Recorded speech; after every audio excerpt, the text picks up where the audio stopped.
Hello mga ka-idol, nandito naman ako na nag-share sa inyo sa mga simpleng pagluluto ko. Ayan, magluto tayo ng pansit.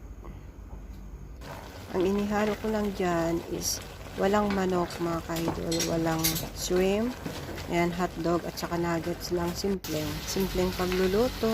Ayan, ang ginamit ko po kasi walang pansit dito sa Kuwait, ang ginamit ko dyan is pansit canton.